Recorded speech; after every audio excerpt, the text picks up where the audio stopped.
Assalamualaikum warahmatullahi wabarakatuh. Selamat pagi, salam sejahtera untuk kita semua. Alhamdulillahirrabbilalamin, kita dipertemukan kembali dalam kelas online Bahasa Indonesia untuk kelas 8 MTSN Negeri 2 Tabalong. Pertama-tama marilah kita saling mendoakan, mudah-mudahan kita selalu diberi kesehatan, selalu diberi kelapangan, selalu diberi rezeki yang melimpah, dan dijauhkan dari segala jenis penyakit. Dan yang terpenting adalah mudah-mudahan pandemi ini agar segera berakhir sehingga kita bisa bersekolah seperti biasa, kita bisa belajar seperti biasa, bertemu teman-teman, bertemu guru-guru. Mudah-mudahan ini segera berakhir. Amin amin ya rabbal alamin. Baik, pada hari ini kita akan membahas tentang kebahasaan teks berita. Jadi dalam berita itu ada kebahasaannya. Kebahasaan ini yaitu akidah atau aturan yang dipakai dalam teks berita. Ada 5 kaidah yang akan kita pelajari atau 5 kebahasaan yang akan kita pelajari. Yang pertama yaitu menggunakan kalimat langsung dan tidak langsung. Yang kedua, menggunakan kata kerja mental. Yang ketiga, menggunakan konjungsi temporal. Yang keempat, menggunakan keterangan waktu. Dan yang kelima, menggunakan bahasa baku. Jadi ada 5 macam yang akan kita pelajari pada hari ini. Kalian siapkan kertas dan pulpen, catat materi pada hari ini, catat pengertian-pengertian yang akan saya sampaikan. Jadi ada beberapa pengertian yang tidak saya tuliskan di video, hanya saya sebutkan saja. Jadi pengertian yang saya sebutkan itu harus kalian catat karena nanti ini akan menjadi bahan untuk ulangan.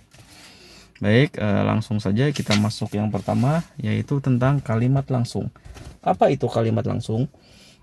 Kalimat langsung adalah kalimat yang berasal dari ucapan orang lain, kita tuliskan kembali tanpa mengurangi satu kata atau menambahi satu kata dari kalimat yang orang ucapkan tersebut. Nah, jadi kalimat langsung adalah kalimat yang berasal dari ucapan orang lain, kita tuliskan kembali tanpa mengurangi satu kata atau menambahkan satu kata pun dari kalimat orang tersebut. Contohnya, ini ada contohnya. Contoh yang pertama, ini contoh yang pertama ya. Nah, Andriana berkata, aku mungkin tidak akan pulang malam ini. Besok aku beri kabar lagi. Nah, contoh yang pertama ini merupakan contoh kata-kata yang diucapkan oleh Andriana, kemudian kita tuliskan lagi tanpa mengurangi atau menambahi satu kata pun. Contoh yang kedua, aku ingin sekolah. Arya berteriak di tengah lapangan. Ini juga kalimat langsung karena kita menuliskan apa yang benar-benar diucapkan oleh Arya. Dan ciri utama, nah ini kalian catat ya, kalian catat baik-baik. Ciri utama kalimat langsung yaitu terdapat tanda petik di awal kalimat dan di akhir kalimat. Yang mana tanda petik ini? Saya lingkari tanda petik. Tanda petik di awal, tanda petik di akhir.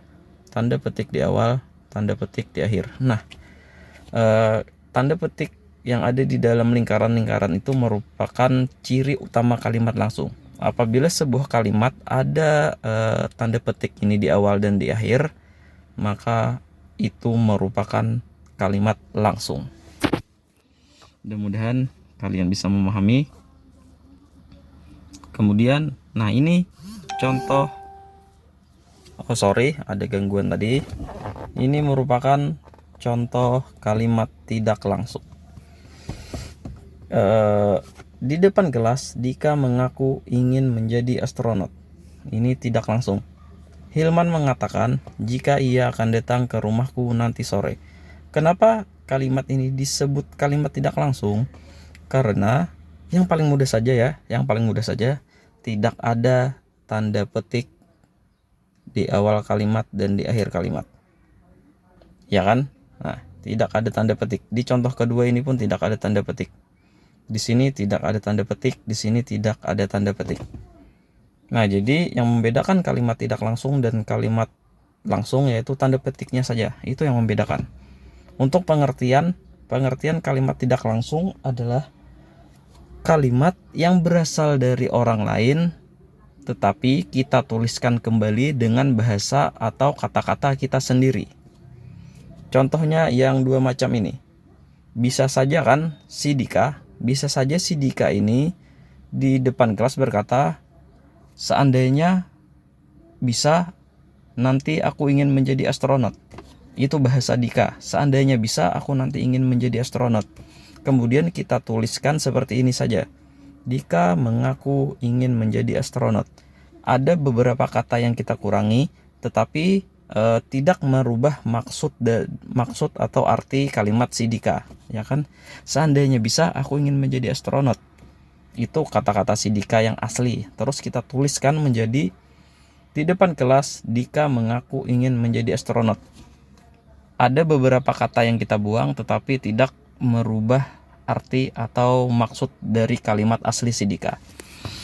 Nah, itu merupakan contoh kalimat tidak langsung. Sama dengan Hilman. Sama dengan contoh si Hilman ini ya. Hilman mengatakan jika ia akan datang ke rumahku nanti sore. Bisa saja saat berbicara si Hilman itu berkata, nanti sore aku akan ke rumahmu jika tidak hujan. Nah, itu kan bisa saja. Yang penting intinya yaitu si Hilman akan ke rumah kita, akan ke rumahku nanti sore. Nah, ini merupakan kalimat tidak langsung. Terlanjut. Nah, inilah perbedaannya. Perbedaan kalimat langsung dan kalimat tidak langsung. Bedanya di mana? Bedanya yaitu di tanda petik. Yang paling mudah membedakannya itu tanda petik. Kalimat langsung diapit oleh tanda petik. Tanda petik di awal kalimat, tanda petik di akhir kalimat.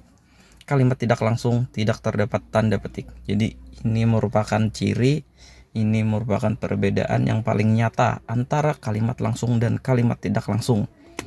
Mudah-mudahan kalian mencatat ini apa perbedaannya, sehingga nanti saat ulangan, saat ada soal, kalian bisa menjawab dengan mudah.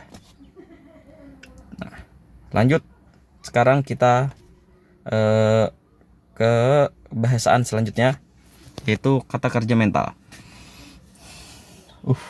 Jadi teks berita itu menggunakan kata kerja mental. Apa itu kata kerja mental? Kata kerja mental adalah kata kerja yang menggambarkan respon atau tanggapan atas suatu peristiwa. Kata kerja mental adalah kata kerja yang menggambarkan respon atau tanggapan atas sebuah peristiwa. Contoh kata kerja mental: memikirkan, membayangkan, berasumsi, memahami, khawatir. Terus, nah ini dalam kalimat, masyarakat Indonesia khawatir dengan keadaan ekonomi saat ini. Kata khawatir ini merupakan kata kerja mental, karena kata khawatir ini timbul karena keadaan ekonomi saat ini. Jadi kata khawatir merupakan kata kerja mental. Khawatir muncul akibat tanggapan atau respon atas suatu peristiwa. Nah, mudah-mudahan ini bisa dipahami. Kemudian konjungsi temporal. Konjungsi temporal adalah kata hubung yang menunjukkan urutan kejadian dalam waktu yang hampir bersamaan. Konjungsi temporal adalah kata hubung yang menunjukkan urutan